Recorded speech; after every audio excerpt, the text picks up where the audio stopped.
Hi all எல்லாரும் எப்படி இருக்கீங்க? இன்றைக்கி நம்ம பிஎல்எஸ் சூப்பர் பஜார் கோயம்புத்தூர்லேருந்து ஒரு சூப்பரான ப்ராடக்ட் ஒன்று வாங்கியிருந்தேங்க. அந்த ப்ராடக்ட் அன்பாக்ஸ் பண்ணக்கூடிய வீடியோ தான் இப்போ நீங்கள் பார்த்துட்ருக்கீங்க. இந்த ப்ராடக்ட் வந்து நிறைய பாத்திரம் செய்யக்கூடிய வேலையை இந்த ஒரே பாத்திரம் நமக்கு செஞ்சு கொடுத்துரும்.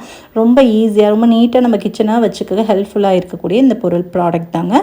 இந்த ப்ராடக்ட் பார்த்திங்க அப்படின்னா ஒரு அட் அ டைம்லேயே நம்ம சாப்பாடு வேக வைக்கும்போது டேரெக்டாக வந்து காய்கறி கூட ஸ்ட்ரீம் பண்ணிக்கலாம். பாட்டம் வந்து சாண்ட்விச் பாட்டம் கொடுத்துருப்பாங்க. சூப்பராக இருக்கும். ட்ரைப்ளை கடைக்கெலாம் வரும்ல அந்த மாதிரியான பாட்டம் கொடுத்துருப்பாங்க. வேகிறதுக்கு ரொம்ப ஈஸியாக இருக்கும். நம்ம கடலை கிழங்கெல்லாம் வாங்கி வச்சுருக்கேன். அதெல்லாம் நம்ம இன்றைக்கி வேக வச்சு பார்த்துடலாம். ஒவ்வொன்றா நான் உங்களுக்கு ஒவ்வொரு நாளாக வேக வச்சு காமிக்கிறேன். ஃபஸ்ட்டு வந்து நம்ம இன்றைக்கி கடலை தான் வேக வைக்க போகிறோம். அட் அ டைமில் நீங்கள் ரெண்டுமே வேக வைக்கணுன்னா கூட எப்படின்றத நான் சொல்லியிருக்கேன் பாருங்கள். வாஷ் பண்ணக்கூடிய தனியாக பாத்திரம் தேவையில்லைங்க. இதே பாத்திரத்தில் வாஷ் பண்ணிக்கலாம். அப்படியே டேரெக்டாக உப்பை தண்ணியில் சேர்த்துட்டு கொதிச்சதுக்கப்புறம் தூக்கி அப்படியே பாத்திரத்தை வச்சுக்கோங்க. தண்ணி பத்தாத போல் தெரிஞ்சிச்சு. அதனால் கொஞ்சம் போல் மேலே தண்ணி ஊற்றிக்கிட்டேன். இந்த கடலை மூழ்கிற அளவுக்கு தண்ணி ஊற்றிட்டு அப்படியே க்ளோஸ் பண்ணி லிட்டு போட்டு வச்சிட்டோம் அப்படின்னா அதுக்கு மேலே அழகான ஒரு லிட்டு கொடுக்குறாங்க. நமக்கு பாட்டமும் நல்லா சூப்பராக இருக்குது. நான் சைடில் பிடிக்கக்கூடிய ஹேண்டிலுமே ரொம்ப அழகாக சூடு கையில் படாத மாதிரி கொடுத்துருக்காங்க. அது மட்டும் இல்லாமல் மேலே லிட் வந்து கிளாஸில் கொடுத்துருக்காங்க. ரொம்ப அழகாக ரொம்ப பார்க்கவே ரொம்ப சூப்பராக இருக்குங்க இந்த ப்ராடக்ட்டு. எனக்கு ரொம்ப பிடிச்சதாக வாங்கியிருக்கேன். நீங்கள் டேரெக்டாக வந்து கிழங்க இதிலே அட் அ டைமில் வேக வைக்கணும்னா வேக வச்சுக்கலாம். பட் நான் ஜஸ்ட் வச்சு காமிச்சேன். இதை அடுத்த நாள் நான் ஃப்ரிட்ஜில் வச்சுட்டு அடுத்த நாள் தான் நான் கிழங்கு வேக வைக்க போகிறேன். சரிங்களா? இதை அப்படியே தூக்கி ஃப்ரிட்ஜுக்குள்ளே வச்சிடலாம்.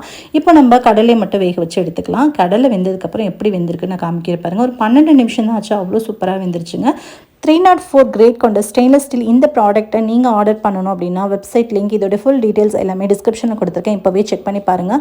ஆல்ரெடி ஃபுல் வீடியோ நம்ம சேனலில் போஸ்ட் பண்ணியிருக்காங்க. அந்த வீடியோ இந்த வீடியோவில் டேக் பண்ணுறேன், செக் பண்ணிக்கோங்க. 12 நிமிஷத்தில் சந்தேகத்தோடு தான் திறந்து பார்த்தேன் வெந்திருக்குமானா அவ்வளோ அழகாக பட்டு போல் வெந்திருக்குங்க. நல்லா சாஃப்டாக கடலை வெந்தாச்சு. நெக்ஸ்ட் டே எடுத்து ஃப்ரிட்ஜிலேருந்து எடுத்து அந்த கிழங்கையை வேக வச்சு பார்த்துடலாம் அப்படின்னு சொல்லிட்டு கிழங்கையை வேக வச்சேன். அதுவுமே ரொம்ப அழகாக வெந்துருச்சு. இதை நம்ம சர்வ் பண்ணது கூட தனியாக பாத்திரம் எடுக்க தேவையில்லை. அவங்க கொடுத்துருக்க சேம் அதே பாத்திரத்தில் நம்ம எடுத்து வேக வச்சுக்கலாம். இதோட ப்ரைஸ் எவ்வளோவா இருக்கும் அப்படின்னு நினைக்கிறீங்க? நீங்கள் கெஸ் பண்ணிட்டீங்க அப்படின்னா கண்டிப்பாக வந்து கமெண்டில் சொல்லுங்கள். ஃபஸ்ட்டு யார் கரெக்டாக அந்த ஆன்சரை கமெண்டில் கரெக்டாக அதோட ப்ரைஸை சொல்கிறீங்களோ அவங்களோட கமெண்ட் வந்து பின் பண்ணப்படும்.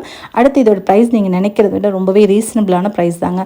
இப்போ கிழங்கு நல்லா வெந்ததுக்கப்புறம் அப்படியே டேரெக்டாக அதே பாத்திரத்தில் எடுத்து உள்ளே வச்சு சர்வ் பண்ணிடலாம். பாருங்கள், ஒரு 10 நிமிஷத்தில் கிழங்கு கூட அவ்வளோ அழகாக வெந்துருச்சு. உங்களுக்கு இந்த ப்ராடக்ட் வேணும் அப்படின்னா ஸ்க்ரீனில் தர நம்பரை கான்டாக்ட் பண்ணிக்கோங்க. தேங்க்யூ.